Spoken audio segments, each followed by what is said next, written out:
Andric! For a split second, the high-pitched voice calling his name made his heart still in horror. The thought that he'd walked, unprepared, straight into another encounter with Mia Harris made his stomach go cold. But then the voice fully registered. It's false pitch, the awkward vocal tics as the speaker tried to make themselves sound feminine, and failed miserably, and Andric growled at the beaming face of his best friend. "Don't do that," he snarled. "Oh, my friend, I'd say I'm sorry for startling you, but the look on your face just now was entirely worth any retribution you bring down upon me at a later date," Namir said, laughing, leaning against the door that led back to the rest of the school with his ankles and arms casually crossed. He was still dressed in the uniform of a Cavian hunter, so Andric assumed he'd come straight from his post on the front gates.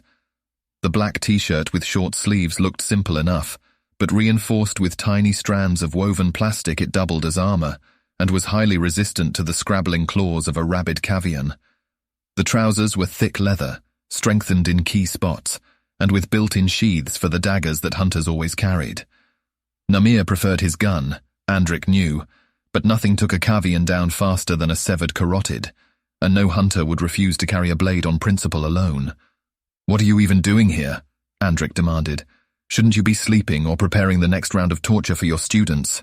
"And let you skitter off into the unknown without an explanation?" his oldest friend asked.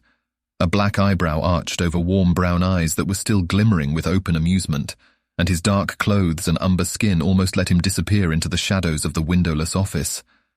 Then his lips parted into a familiar, cheeky smile, flashing sharp white teeth at Andric playfully. "Not bloody likely."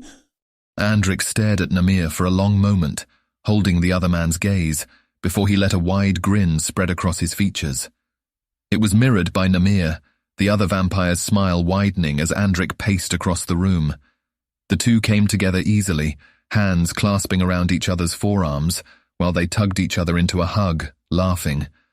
"Ah, I have missed you," Andric sighed when they stepped back, and Namir's mirth quietened in response.